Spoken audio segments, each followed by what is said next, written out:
listen, I want you to listen. Like, we're involved right now. It's crazy. It's loud. It's hectic. We're in New York City. But I want you to listen to No Holds Barred Network.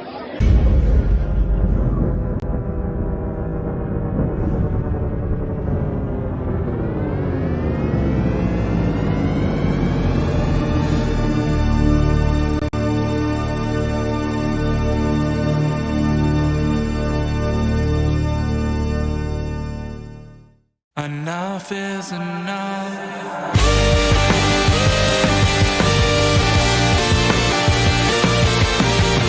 They're always taking their sides, careless and nine, plus and minus their divide. Hey guys, welcome back to the No Holds Barred Network with another episode of Under the Ropes. I'm your stressed out hostess always, the EVP of Giggles, the Heartbreak Chick, the Queen of the Indies, Tiffany, and I'm always joined by the Law, Ray Ramundo. And then today's special guest, we got Kip Hooray, Francis Kip Stevens. What is going on?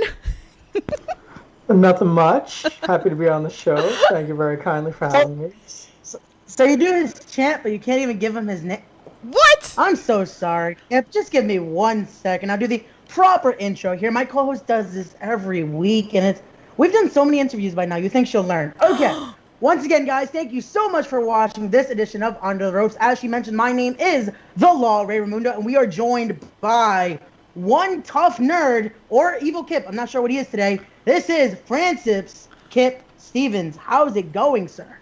Oh, thank you very kindly. 2 introductions because of 2 personas. I appreciate that. Listen, I'm just happy to be on the show. Kip Hooray is good with me. One Tough Nerd is good with me. If your questions get out of line, then you'll see some evil Kip coming out, and that won't be good for anybody. That's all. So there's the warning for the show. Oh, I don't know if I should be scared or what.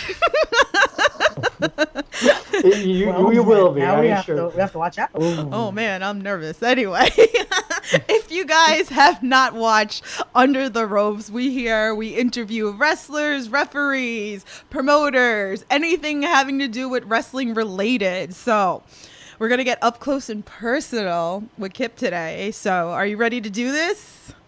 Yeah, let's do this. All right. Let's go underneath the ropes, if you will. All right, cool. Let's do go. it. So for people that may not know you, how did you become a professional wrestler? It was something that, like, when I was growing up, I never thought I could do. When you're watching people on TV, like, I'm not the biggest guy in the world, and when you're looking at guys like Triple H, The Undertaker, Chris Jericho is one of my favorites. I was looking at them, I'm like, I'm nowhere near those guys. It wasn't until I started going to indie wrestling shows and I saw Colt Cabana perform. And I'm like, wow, this guy's awesome, because he was kind of like winking at the fourth wall of professional wrestling. And it was something that I could relate to. And then going to indie shows and seeing not the biggest guys in the world, but they're still having a great time, that's when the wheels started rolling. Then I just happened to be at a convention, and NYWC had a booth there, and I talked to their champion at the time, Dickie Rods, and just was asking him questions, and he was like, oh yeah, you should come to one of our shows. And I don't know what prompted me to say this, but I was just like, oh, it'd be cool if you guys had a school. I'd love to actually become a wrestler. And instead of him laughing at me, he was like, oh yeah, that'd be a great idea. And that was like, what? And that's really what prompted me to join up wrestling school and give it a try. And here we are about 12 years later. Oh, wow. See, this is why it's so important that I preach about independent wrestling, guys. It's the foundation of wrestling that we love. So I love the independent scene. So, oh man, so awesome. So awesome. That's great. Funny enough, that's actually how I found out about my school, was through a convention as well. Just like meeting someone, I'm like, oh man, I would love if there was a school behind it, and same kind of story ended up happening. So that's, you never know. Always keep your ears open. That's right. Yeah, and it's crazy because like I said, it wasn't like you hear stories about people like when they were 10, they were like, I knew I was going to be a pro wrestler. And I wish I had that, but I didn't have like the confidence, and I kind of just like looked at myself in the mirror and like, oh, there's no way I could do this. It's funny how like a whole other world can open with you for independent wrestling. And who knows how far people can get, but I've been having a blast just with everything I've done so far. So it is kind of cool, and how like a chance meeting like that could change your life. Yeah, it's crazy. Oh man, what happened? We are frozen. I have you guys, Frozen? and like you're there. They can hear you, but of course, Well, should we keep it Keep- keep it going? keep it going. Calling the ring here? Okay, calling the ring. Let's I'm keep it gonna going try here. to fix it. So let's talk a little bit about your evolution in professional wrestling. Let's talk about for May that may know you, Francis Kipling Stevens III, to now becoming Evil Kip or Francis Kip Stevens. How has your character changed throughout the years? Oh man, I'm trying to make this as short as possible, but my answers tend to be a little long-winded. So when I was at the school training and it was time for me to start having a match, we knew I needed a character because just regular old Joe Schmo wasn't going to cut it, especially at my size. And I'm very awkward. I'm very clumsy in real life. Not the most athletic person. So, and again, I'm a dorky person. So they were like, yeah, we're thinking a nerd character, but it wasn't like I was told this is what you should wear. This is what your music's going to be. It was kind of like filling in the blanks.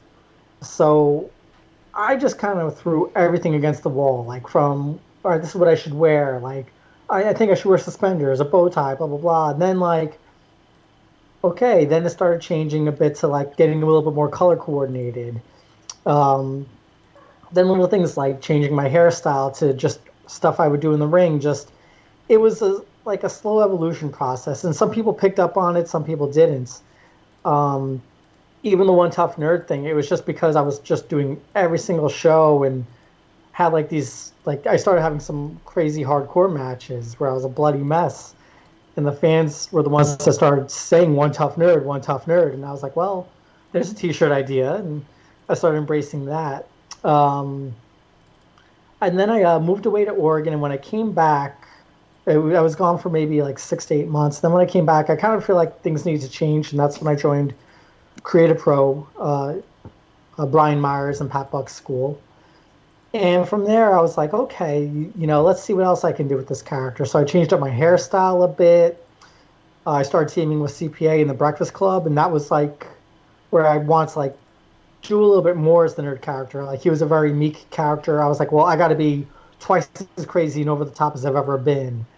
And then how Evil Kip happened was I did one show for a Crowbar, a Rescue Mania show, and he was like, oh, I don't want you to be the nerd here. I want you to try something different. And he asked if I had like regular trunks. I was like, yeah, I do. So I took one picture of me in trunks, and I was like, if I'm going to do something, I'm going to do this right. So I spray tanned up and stuff like that. And it's when I really started getting in good shape. And people were like, oh my God, like, why have you been hiding your body this whole time? Which is, a cool compliment to get, to say the least. And then Blitzkrieg Pro saw that picture, and they were like, yeah, we think we want to run with you as a bad guy. And I've never been a bad guy before in my life. And it's like, okay. So it was kind of like, same thing as when I did, one Nerd Kip, like, all right, well, so what is Evil Kip? And it was just me kind of throwing things against the wall and trying to find that voice. The one thing I knew I didn't want to do was just be the evil nerd, because that's what everybody thought. Oh, you're going to be the evil nerd. I'm like, no, I wanted a total 180-degree difference. So that was why, like, I went from being very colorful to just black and white. I went from, having a fun, high energetic entrance to just, nope, strip down the music, just strip down everything, to, kind of like a different move set and kind of a different philosophy in the ring as well. So again, it was kind of like people and promoters in particular too would say to me like, oh man, we never knew you had this in you, or we never knew. I was like, well, yeah, I was playing one character this whole time. Now I'm doing a different character. And I feel like that's been the funnest and most challenging part, is just having, trying to have two totally different things. And it's kind of cool. It's a treat for me, because it's like, okay, like no matter what I do on a show, I'm going to, give the fans something a little bit different. And sometimes they'll pick up on it and sometimes they won't. But at least for me, it's been very fulfilling. Oh, that's so awesome. That's so cool. That's awesome to hear. Just hear that, like, being able to switch up and be able to put out something totally different just for the first time too, and it shows, I guess, in wrestling you do have to be able to adapt. Yeah. Adaptation's the name of the game with evolution, so it's awesome to hear. Yeah. Yeah, and certainly what's kind of cool about Creative Pro, it's, I'm definitely like one of the older people there. There's always young people coming, and it's, a bit of a challenge for me to like keep up with them. And like they're coming with these fresh ideas, and they're always like new, and it's like a whole new philosophy of wrestling and things like that. And it's good. It kind of keeps me younger and it keeps me on my toes. And it's like, okay, I want to keep up with these guys. So it's kind of about me trying to figure out my place. And, it's always cool to have that challenge. And again, keep you going, keep you motivated. That's great. I feel like I'm kind of like we're having like a little technical problem with the video right now. So I feel like I don't know if it should like hang up and call back so we can try to see if this works, because we're still live and everybody can still hear us and stuff. But I don't know why I'm having a problem with the visual right now. So I'm just gonna hang up, close it, call you guys right back, and if it still doesn't work, we're gonna just do the audio off of this. So let me just do that. So hang up 1 sec. I'm sorry, guys. This is the joy of streaming. I don't know why it does that. And it looks like it's still going to do this thing for me. Works out. Yeah, so it doesn't look like it's going to work out. So we're just going to continue doing audio on this podcast, guys. So we're going to keep it going. Wow. So I don't know with the program, so many issues with this program. But all right, so let's move on. For those that might not be familiar with you, what is one match that you feel that they should watch of yours? Jeez, when you say just one. There's usually that one that always kind of like sticks out. But if you have like 2 or 3 that people should like really watch, then go for it. I mean, I've had because I've like evolved so much, like we were talking about, it's like kind of hard for me to say. As Nerd Kip, like a match that I had maybe a year ago, or probably a little bit longer than that, I had a match with Max Caster at Creative Pro. It was in the TV title tournament, and me and him just killed each other in that match. And that was kind of like a match that opened up a lot of people's eyes. Like, man, like even this late in the game, Kip is putting in the work, and Max is incredibly underrated, and it was like just a really good guy versus bad guy match. And I think that was one where people kind of like were impressed with me, even as a nerd character, what I could do. So that would be a cool one. As far as Evil Kip, geez, let me think about a really good Evil Kip match I've had. I mean, I've had so many matches with CPA when the team broke up that I was really proud of. Just me and him beating the crap out of each other. Trying to think of any other ones that have stood out. There's one that I know that's online against Kirby Wackerman, and it was just kind of funny because it wasn't that big of a crowd. It was for PvP, but I just remember like putting him in a chin lock, and then just me flexing my muscles and like calling out people in the audience, being a total jerk that I really enjoyed. Yeah, I mean, there's. I actually, what's great about Creative Pros, we do a show weekly called Cap TV, and there's some really fun matches I did on that as both Nerd Kip. One was against Crazy Mike Anthony. One was against Pretty Boy Johnny Collins. I thought were really good. And then there was one I had against this character called Headband Ken as Evil Kip that I really liked as well, because he's a very new wrestler. And I thought that, sometimes like, with new wrestlers, they don't have the tools yet to have a really great match. But toward the end of that match, people were chanting, "This is awesome." And I was like, wow, this is really great that people are buying into the story we're telling. So that was one that if you could find that, definitely find Me versus Headband Ken, because I had a lot of fun with that one too. That's awesome. I'm the big like heel fan. I don't know what it is. I love like when people are heels. Like I don't know. It's such a great thing for me. I personally like it better. So Awesome.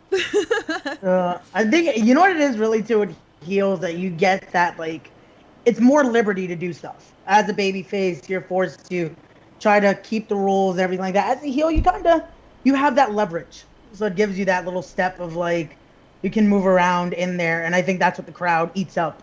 At least that's what. Yeah. I noticed that. Like, it's funny how people say that. I mean, when people say, "What do you like better?" I like them both better. I always like being a good guy though, because there's something about when like it's that time at the end of the match and you're really feeling it. Like, it's such a cool feeling. And again, granted, if you're it's your time to like really have that fiery come at the end, if the fans don't give a crap, oh, that's such a bad feeling. Yeah. But when you're rocking and rolling and the fans are behind you, it's a really great feeling, and the crowd's synergy are really good with that. And Yes. it's always fun to perform there and have that feeling. And like I said, when you get the people behind you, it really is awesome to ride that wave. It's so good. It's so good. Shout out to our boy Colin. We love you so much. Hey, we're cheering that day. We're cheering for you when you were supposed to wrestle, I guess, Matt McIntosh, and he didn't say some kind words about you. I was like, no camaraderie there for Wrestle Pro, Creator Pro family. I'm like, oh, no, okay. I think he was just scared of me. So, there we go. that's the story I'm sticking with right now. Okay. Definitely. Let's keep it going here. So, what does stepping into the ring mean for you? Everything. And that's the very generic answer, but like, you know, before I joined wrestling school, I was kind of directionless and a bit of a goofball and somebody who like kind of settle and kind of get pushed around a bit. Definitely somebody who got bullied a lot. When I joined wrestling, though, it was something that I was going to follow through, and I was going to make sure I got to my goal, which was just have one match. And then, you know, it took a while, and even at, you know, wrestling school, like messing up all the time and people not warming up to me right away. It took a long time to earn people's respect there, but it was worth it. And it's such it kind of mirrors life in a lot of ways, because when you're setting goals in the ring, like you set goals in life. And it really matured me to the person I am today. And trust me, I'm still immature in plenty of ways, but I really truly feel like, you know, there's a point in life where, like, you know, who you were before wrestling and who you are after wrestling. And that's certainly the case for me. And like, I can't think of like the person I was before wrestling, because I've changed so much. And, you know, it's a really good thing. And like, there's been a lot of good experiences in wrestling and some bad ones, but again, because of wrestling, I was able to get through the bad ones and able to look back on it with perspective. And again, it really helped me in the growing up process. That's great. I love it. I love it. So, do you have any like pre-rituals like before your match that you do? Oh God, like the Blue Meanie used to like make fun of me for this, and I'm sure other people think I'm a big mark for myself. But like, for some reason, like before my music hits, or like if the other person's music is playing, I'll pace back and forth 3 times, and then I'll jump up in the air 3 times, and then I just start talking to myself, and I just start like, I am the motherfucking man. I'm the best fucking wrestler in the world. Like, I have to get into that zone, because I'm usually kind of a calm person. Like, oh, hey, how you doing? Like that. But I need that, right? Because it loosens me up and gets me in that mindset of, you know, the person I am, like, at the building turns off and I become that wrestler that moment. And I'm like, I got this. I have the whole world in my hands. And just sometimes you need that, you know, a little bit of motivation, that little bit of a shake-up. I don't know why it's 3. I don't know why, but it's just always been 3, and it's just something I need to do. Yeah, that's cool. Hey, you gotta build up that momentum. Hey, it's Gotta build whatever it up works, and- right? Like, Yeah. hey, you know, we're not criticizing anybody for the rituals, right? Like, I think it's cool. So it's pretty. Yeah, awesome. I mean, and a lot of times you'll probably see me in the corner during my entrance or anything, just like pacing a little bit back and forth, or just getting my knees loose. It's just something I'm always like, it's just something I need to do to like kind of turn on that switch. Like, all right, here I go. Yeah, that's cool. I like it. Pretty awesome. I feel like this is one of the great questions, because everyone has like that that thing that even if you hear it, you're like, huh, okay. But it makes it work. It makes it what they were able to do to get themselves ready. Because again, wrestling is sometimes like you got to put yourself through everything. So get yourselves in the motion somehow. Yeah. Okay, so let's keep it going though. So you mentioned this earlier, but for those that may not know, you were a part of a team with Nick Stop, or the formerly known as CPA, as the Breakfast Club. Would you say you prefer to be in a team or as a singles competitor? I can do both, but it's weird. Like I'll go through phases where like, okay, yeah, I like singles, and then if I'm in a team, I like to be fully committed to the team, and I really get excited to like have tag team matches and the creativity it provides, and just like how clever you can be. But again, just like anything, like if you're having a peanut butter and jelly sandwich every single day of your life, eventually you're going to get sick of it, no matter how much you might love peanut butter and jelly. So, right now I'm at the point where it's like, no, I'm so like I love doing singles matches.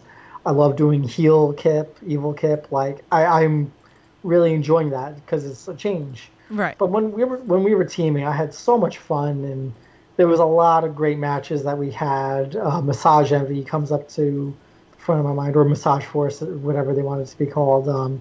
We had a match with LAX for Wrestle Pro, and that match was just unreal, amazing, and again, like one of those things you don't look back in anger, like, man, that was so much fun.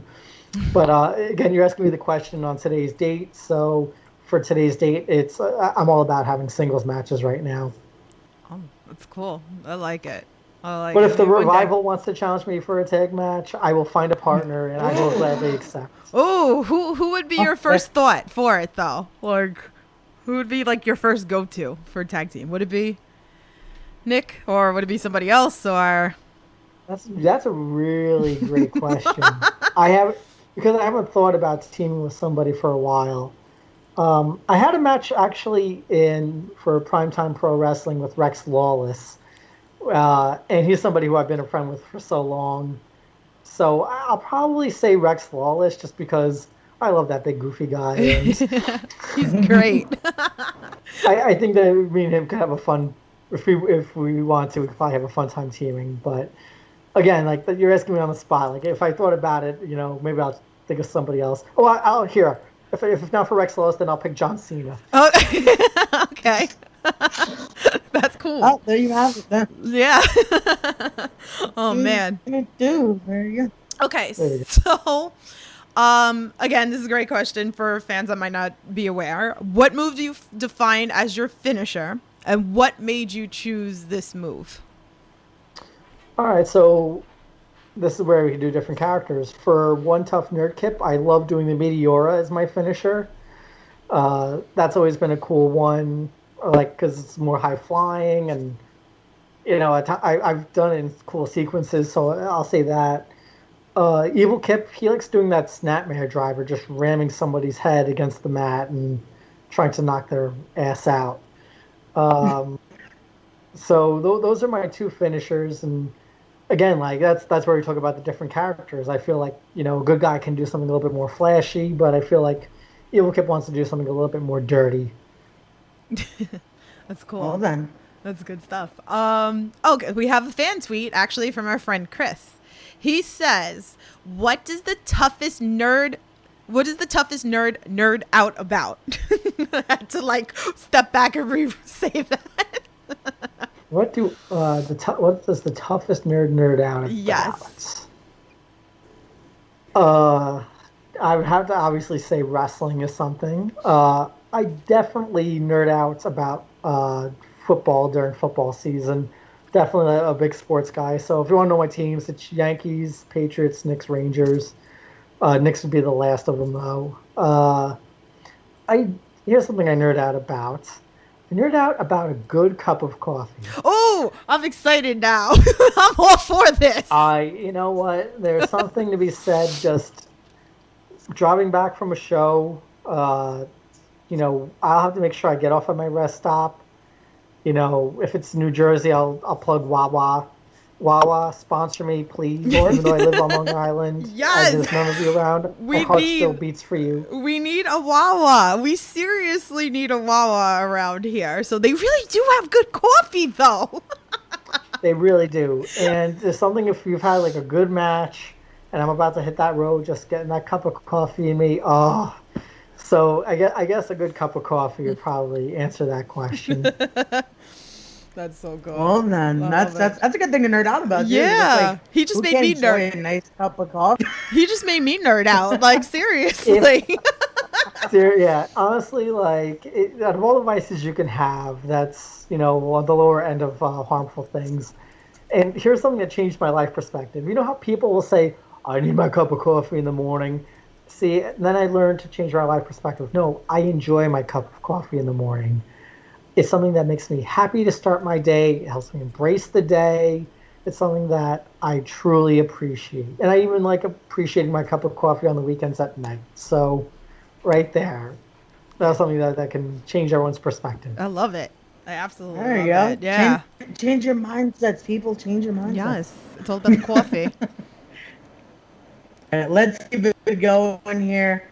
Let's talk about your relationship with a man that I would assume is a big mentor to you as well. The Prince of Queens himself, Brian Myers. Wow. Well, you say the word relationship. I don't know if we're that serious. No. He's I happily think I have to spoken for, right? rephrase that. I like I it. think I have to rephrase that question for people now because it's like I don't want to cause trouble here.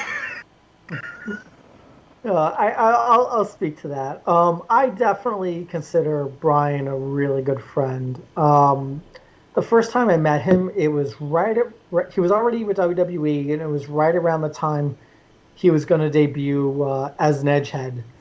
But he didn't know me from a hole in the wall. Like, he just stopped by NYWC, and the first few times I met him was just kind of like informal, "Oh, hey, how you doing?" But he's somebody who's very observant, and he noticed, like, whenever he would go down there, I was always there putting in the work. And then he became very friendly with DJ Fat Pat, who became my tag partner.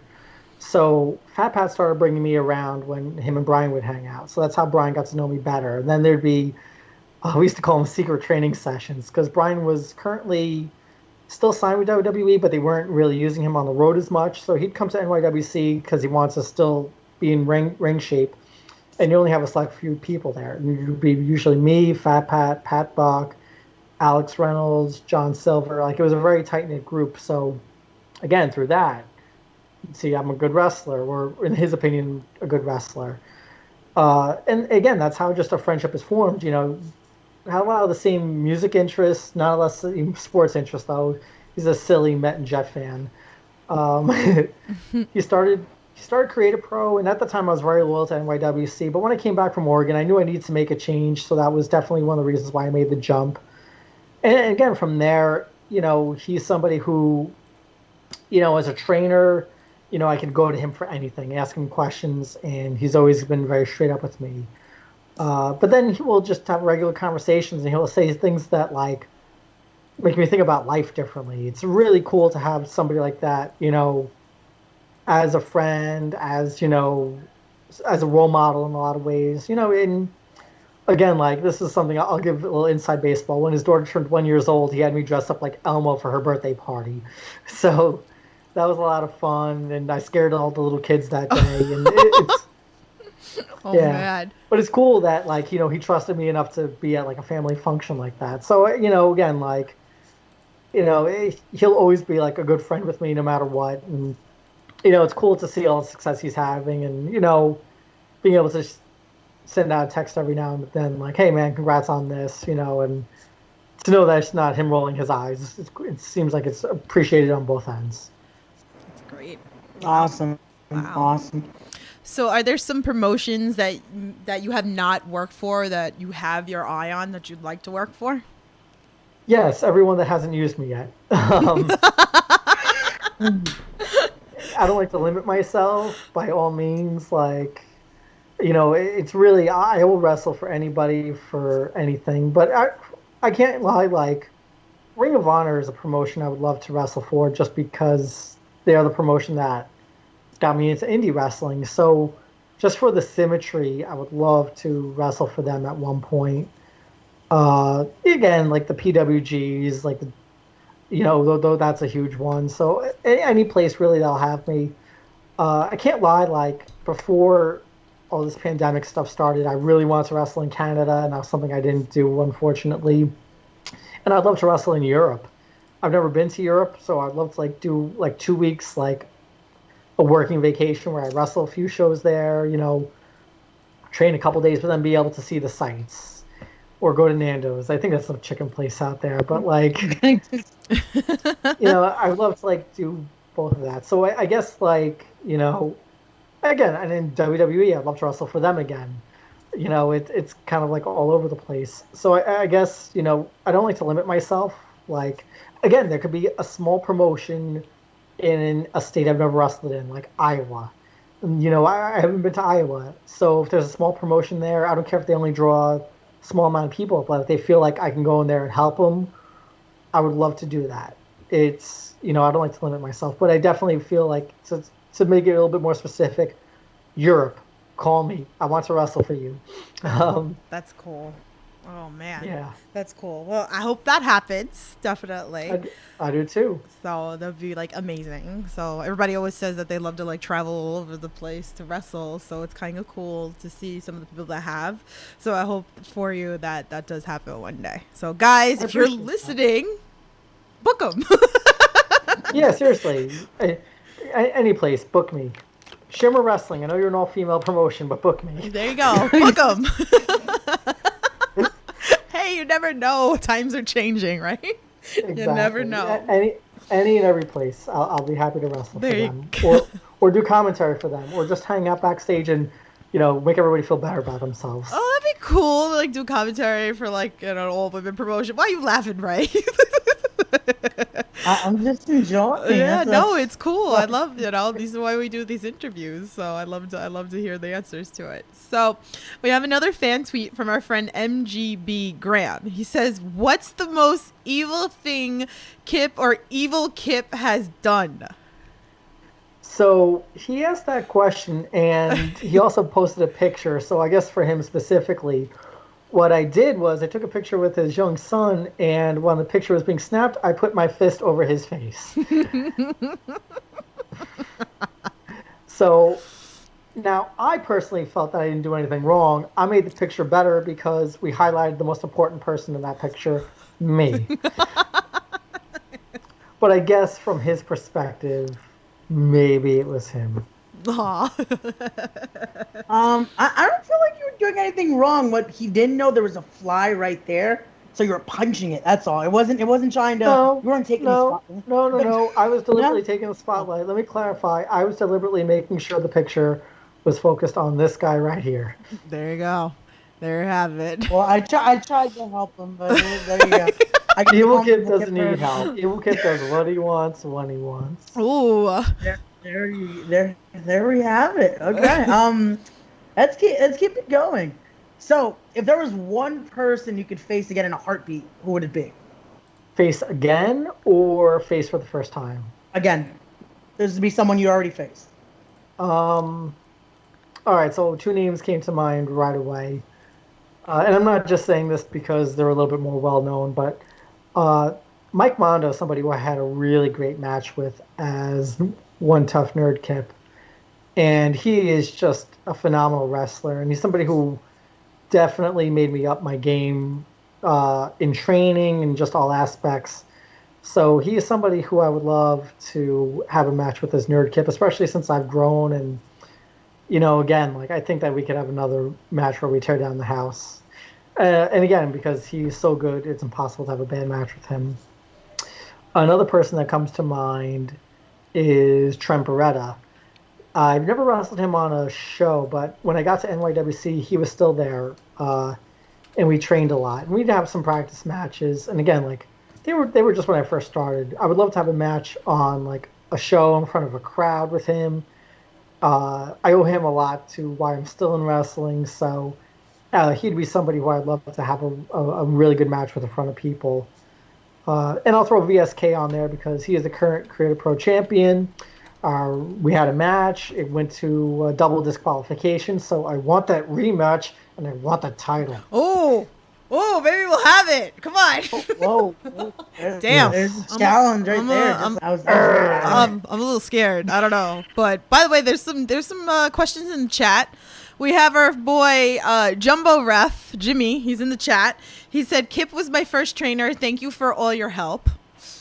So Jumbo Ref, I appreciate you saying that. Thank you for sticking with wrestling. Hopefully we bump into each other in the future. Hopefully you ref one of my matches. That'd be pretty awesome, actually. yes. And our boy Conrad from Everything Pro Wrestling says, do you feel your character is an extension of yourself? In some ways, yes. In some ways, no. You know, again, Nerd Kip was just me kind of like embracing my most awkwardness and displaying that. And obviously, it was very exaggerated, but there was nothing wrong with that because, again, I also like to have a lot of fun, and I got to exaggerate how much fun I could have. Evil Kip, in a lot of ways, is exaggerated, but in a lot of ways, it's true to life. I always feel like I wrestle best when I have a chip on my shoulder. And for years, people doubting me, and for years, people not believing in me when I was Nerd Kip, because they would just see that character and be like, oh, all he is a comedy guy. They wouldn't see the matches I was having. And for years, like, again, just every wrestler goes through this, but like the promoters not returning emails, even though they're reading them, but not returning them, not even saying no, or, you know, with the messages, reading them, but not even sending anything back. And it's part of me saying, no, I know I'm an asset. I know how good I can be. And you're going to tell me, no, you're not even going to tell me anything. And it's when you have that chip on your shoulder, it's definitely a good motivator. And that's what Evil Kip is all about at times. Like, well, you're not even going to do this? Well, then fuck you. Fuck you twice as hard. And I'm going to shove it up your ass until you're tasting it in the back of your throat. And again, like, that's where that extension is. Like, you know, sometimes you can let things go, but sometimes no, you're not letting this go, and you're going to shove it up everyone. And that's why, you know, again, like, you can see how angry I'm getting thinking about it. That's what Evil Kip is about sometimes. So, yeah, there is an extension there, but obviously not 24/7, 365. Yeah. Datila asks in the chat, what's your most memorable moment as a face? Wow. I had a really great feud with Dickie Rods. That was really awesome, and it culminated in a street fight, and people were shocked. Like, little kids went out of the arena screaming because I was full bloodied in the face, and I did this awesome dive off a utility closet through a table. And after the match, my valet at the time, Violet Stevens, I proposed to her, and then we had a wrestling wedding. So that whole storyline was really cool, and the fact that I had a wrestling wedding was unreal. Another great moment was my first title win. It was in a triple threat match against Alex Reynolds and Tony Nese, and seeing how far those two have gone in wrestling for good reason, and knowing how much they went to bat for me for that match, that was really special. And the fact I won it and won my first singles title, you know, it was one of those things like, you know, I don't care, you know, you could say more, so, you know, titles you don't really win it. Yeah, but everybody wants to win that title once. So it was cool winning a title in wrestling, being like, yeah, I did this. Yeah, I mean, there's been cool names I've wrestled with, but like, it's always cool when you do things with your peers, and that was something. Those were very special moments for me. As a markout moment, Colt Cabana called one of my matches that I wrestled for with Chikara. So with Colt Cabana on commentary, like hearing him say things that were really nice and complimentary. Of course, he was on commentary, so he kind of had to, but still, knowing that he was the reason why I became a wrestler, the fact that he, you know, got to call one of my matches was really cool. And he'd be somebody I would also like to wrestle one day. Oh, fingers crossed. You never know. Hey, AE-Dub, baby. Yep. AE-Dub. Mm-hmm. So is that like your dream match opponent? Like who would be your dream match? Would it be Colt or would it be somebody else? Yeah, I would say he's definitely high up on that list. It was weird because I wanted to do it as Nerd Kip for the longest time, but now part of me thinks I could tell a better story as Evil Kip, just about like how I looked up to him and how I wanted his mentorship, and he kept on giving me the cold shoulder. The story kind of writes itself. That'd be a really fun match to have. I mean, I shoot my like I would love to wrestle like I always think about the biggest names like a Drew McIntyre would be pretty amazing to wrestle because I wrestled Drew McIntyre, the biggest guy in the WWE right now. So I always shoot my shots really high. On the indie scene, a guy like Danhausen, I think I could have a fun match with. Oh my god. He wants to Yes. say he wants to say he's very evil. Well, let's see how evil you can get. Oh, take my money. Take it. I want to see it. Book it. No swearing. Well, fuck you, Danhausen. Yes. Yes. Colin, make this Yeah. happen. I feel like if anybody can make this happen, Colin. Yeah, that kind of writes itself. Geez, there's so many but there's so many people that I just look at are just like phenomenal wrestlers. Like again, like Adam Cole, if I ever got signed, would be phenomenal. It's I don't like to limit myself. I feel like whoever you kind of throw me in the ring with, like I know I can tailor myself to them somehow, and it's all about just getting those opportunities. And it's tough, it's tough to get those opportunities, but I just know that if I get them, I'm going to make the most of them. Yeah, definitely. Interesting. So let's keep it going here. What has been the craziest comparisons you've gotten having this nerdy type character, but also flipping from a nerdy to evil? Have you been compared to someone else or something, maybe not even in just wrestling? I get compared to Bob Backlund all the time. I love it. In my first match, I heard somebody scream from the crowd, "Man, this looks like Bob Backlund on crack." Oh my goodness. So I didn't know if that was a compliment or they were trying to insult me, but I gave the guy a thumbs up. So we had that. I had that going for me. And even like Tony Atlas, I met at a show, and he goes, "Bob," and I'm like, "What?" And he goes, "Oh my God, for a second I thought you were Bob Backlund." I'm like, now I don't know what Tony was on that day, but it was kind of cool. So I would love to do one show with Bob Backlund and stuff. And I would always joke and not that I ever think I'm ever going to get signed, but if I did, I would love the angle to be like, I'm Bob Backlund's illegitimate son, and everybody thinks I'm going to be this amazing shoot wrestler, and then I'm just stumbling and bumbling all around. I don't know where my son went wrong. Like, it would just be the funniest thing ever, especially since how amazing Bob Backlund was and how I am just Kip. So I think that would be fun as heck. So I get Bob Backlund all the time. People think I look like him. As far as non-wrestling, I get Michael McKean from Clue all the time. So if you ever see the movie Clue, there I go. And I finally seen the movie, so I can finally say, and now I'm going to go home and have sex with my wife, So there we go. I'm dead. Michael McKean from Clue, I guess. I'm dead. Oh my God. Okay, so I asked this question to everybody that comes on to the podcast because I love to hear the stories. What's the craziest thing a fan's done to get your attention? Okay. I mean, there's just. I mean, you have the girls coming up, maybe not in the most sober of states, but they're very flirtatious on that point. So that's oh, okay. At Primetime Wrestling, I really upset a lot of people there as Evil Kip. And I remember one time going to my merchandise table, people just booing the presence of me. And one guy goes, "Who do you think you are? Fuck you. Fuck you." And then I just and I was just smiling in his face. And after he was done, I just said, "Oh, good." I was like, "Go fuck yourself." And I just walked away. So thank God you let me curse here. So it seemed like that person wanted my attention. Man, there's been so many things. This was actually kind of sweet. little kids always liked when I was Nerd Kip would like to come up to me, and some of them would come up with drawings, and I kept them to this day because there's something really cool and special about a fan doing artwork for you. So that was on the positive side.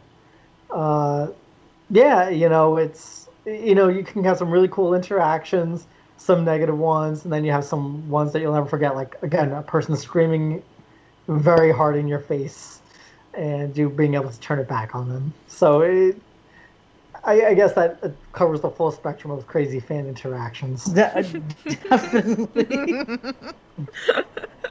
They're Oh funny. man. So you've explained a little bit of how your style is, how you transition as a character, but would you classify yourself or define yourself, I should say, as a comedy wrestler? Okay, so here's a very complex answer. Would you consider Stone Cold a comedy wrestler? No. Okay, but did you laugh and cheer and have a big smile on your face when he came out driving a beer truck and then sprayed beer on his opponents and his boss? Okay, yes. He's not wrong. There you go. That's like I just started laughing thinking about the segment. Yeah. Did you laugh and cheer and smile when he drove a Zamboni to the ring and jumped off said Zamboni after he almost took out a cameraman and beat up Vince McMahon? Yes. Did you laugh and cheer when he took a cement truck and poured cement in Stone Cold and Vince McMahon's Corvettes? Yes. So there you go. Right?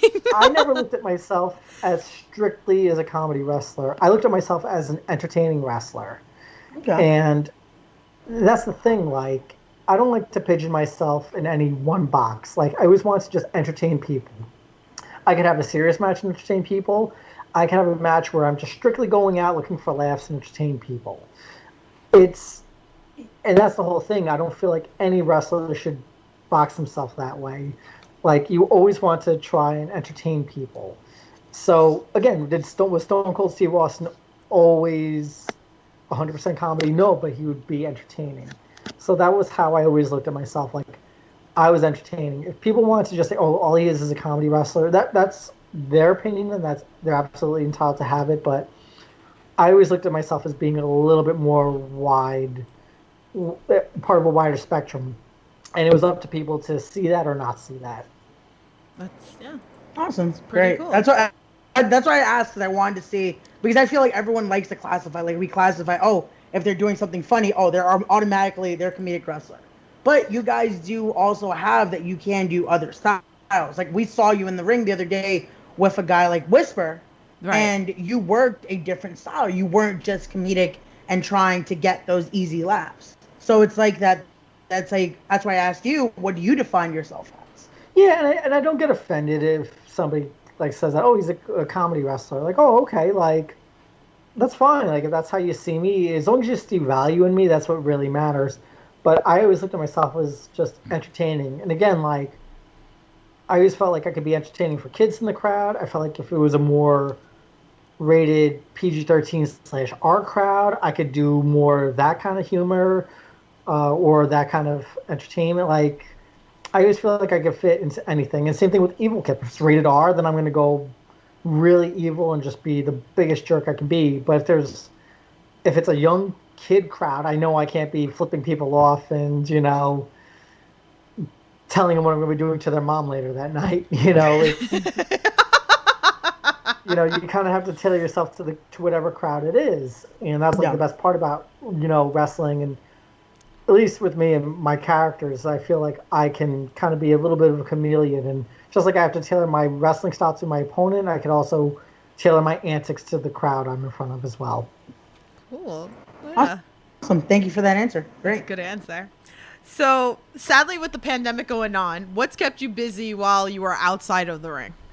Sadly, with the pandemic, this pandemic's been great. I am doing this standing on my head. What are you guys talking about? Yeah.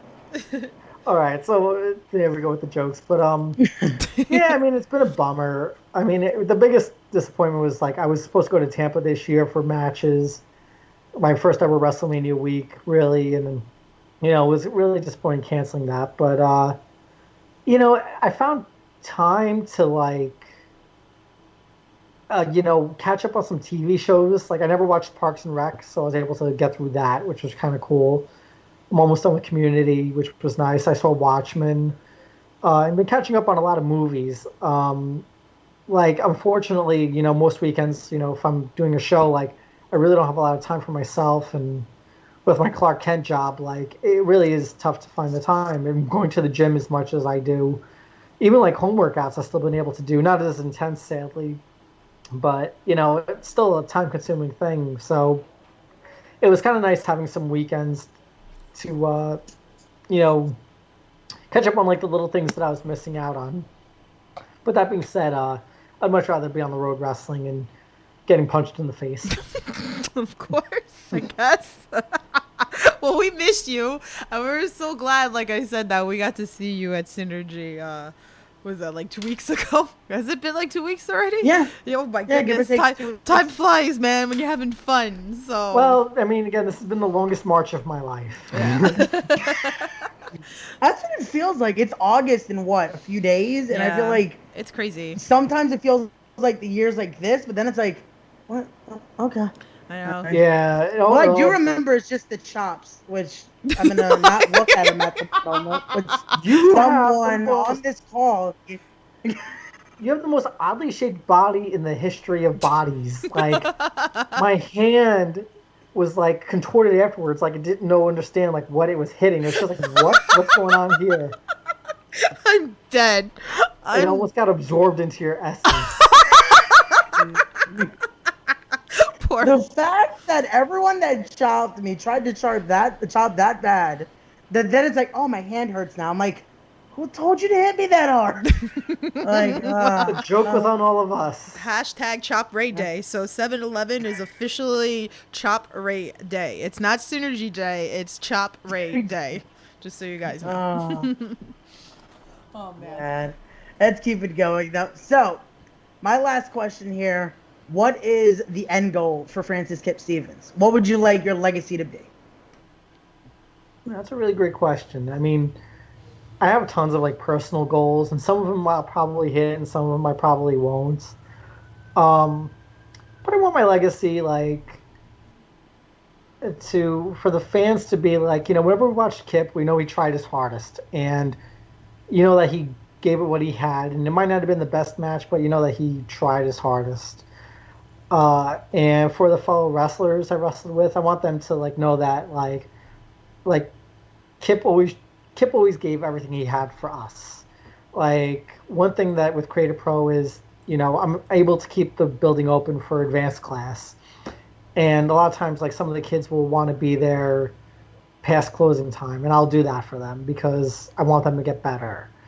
And I'll go out of my way to try and help somebody out. And I want that to be my legacy more than anything. It's that I was always there to help people and always there to see people do their best because, again, I might not be signed to WWE, but if they get that chance and they get that opportunity and they're there, it's cool to know that along the way they had somebody who was there to encourage them and support them and be their biggest supporter. And again, I get the pleasure of seeing MJF on AEW and Chris Statlander too. And again, other people along the way did more for them. There's no doubt about that. But when I get to watch them on TV, it's cool to know oh man, I got to see them progress, and it was really cool. And if I gave them any bit of advice that they took that helped them, that's great. And if they didn't get any advice from me, that's fine too. It's good to know that it's good that they know though I'm always supporting them. Hopefully they know that. That's so great. That's so great. I mean, because I've been a fan for years, and I remember I've come to Create a Pro. I mean, it's not far from me because I live in Long Island as well. So I've seen you there. Even NYWC, I've been there as well. So it's so cool to see the journeys. I pop all the time. That's why, again, I do these podcasts because I enjoy independent wrestling. And again, like I said, it's the foundation of wrestling, guys. So it's so important. Support your local indies. It's really, really important. And you find really great, wrestlers out there, and to see them progress and go to mainstream, it's huge. So And even if you go to a show and nobody there ever makes it to the mainstream, you get to go and still have a fun night. You get to course. go out and cheer, boo, yell, and you can have the funnest time in the world. And you can you never know. It's like I always say, independent wrestling is like Forrest Gump. It's a box of chocolates. You never know what you're gonna get. Some shows you might be like, "Ooh," and other shows you might be like, "Man, that was fun as heck." yeah. So, and again, without fans, independent wrestling doesn't exist. So, No, it's we true. definitely thank everybody who either buys a shirt from us or buys a ticket or just anything. We're always very appreciative. It's fun, guys. Go. This is why, like, well, not now, but like I was spending my entire weekends in indie wrestling because it is a different experience. And like I tell everybody to come once, and it's nice to get more people on board on the indie train. So because it is more intimate, I look like, so you get more relationships that you get to do more meet and greets and have more time, and you get to see them wrestle at like closer eyes, and it's such a great thing. So. And again, you can't, after John Cena wrestles for WWE, you can't go to his merchandise table and have a conversation with him. Yes. But you can do that pretty much everybody on an indie show. Yeah, it's a great thing. So, and oh, I love it. It definitely has my heart completely. So, okay, so we're gonna finish off with one final question. To all inspiring our amateur wrestlers out there, what's a piece of advice that you would give them?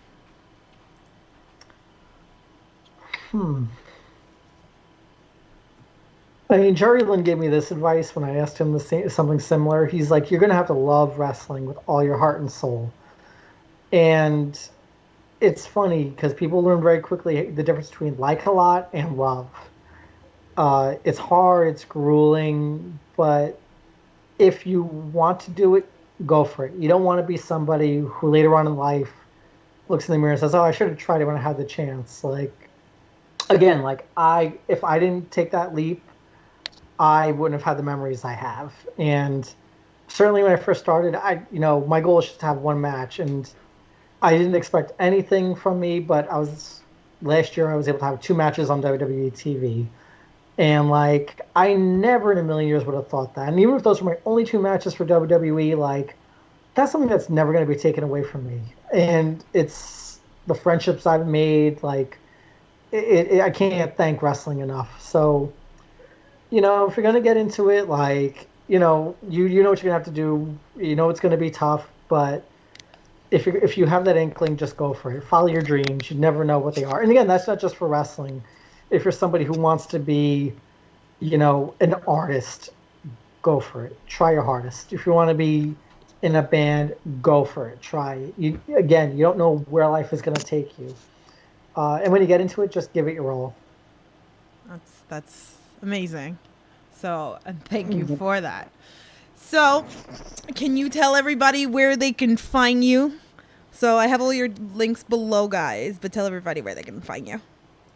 All right. So, on Twitter and Instagram, it's at Francis Kip STVNS because they wouldn't let me put vowels in at the end. On Facebook, it's Francis Kip Stevens. Maybe those Twitter handles will change, maybe not. We'll see. I'm terrible at social media, so I need to hire somebody for social media. I'm working on a Big Cartel page, so that'll probably be bigcartel.kipstevens. So if you want to buy shirts, but probably the easiest way is to DM me. I mean, I'll be glad to ship it to you, and I'll give you some extra goodies as well. And again, who knows what ventures are coming. I mean, somebody's hit me up to do a podcast, actually have a podcast. Maybe that'll happen, maybe not. Again, this is all up to how much do I learn? How much can I do? And again, if somebody who wants to help me out with social media and setting up a website, I will gladly accept your donation to do that for me. Make me relevant in 2020. I love it. So, thank you so much for doing this interview. This was amazing. I mean, Kip, hooray. So, hopefully... Yeah, Kip, hooray, indeed. Or as Evil Kip says, shut up, go to hell. I don't need your validation. Well, hopefully soon, like we'll see you again. Hopefully we'll see you at Synergy or something soon that fans are allowed to go see. So definitely me and Ray should be there, hopefully, if all works out. Definitely. So, but Well, hopefully this time he doesn't chop me. Hopefully it's more of a simple. yes, We no. just enjoy. We'll see. It depends if you're acting up or not. Ooh, Ray, you see how it is. So, Ah. but anyway, thank you guys for listening to the episode of Under the Ropes with Francis Kip Stevens. I'm your host, as always, the EVP of Giggles, the Heartbreak Chick, Tiffany, and and then I'm always joined by the Law, Ray Ramundo. Guys, stay tuned, and we will speak to you guys soon. So, bye. See ya. There's something you owe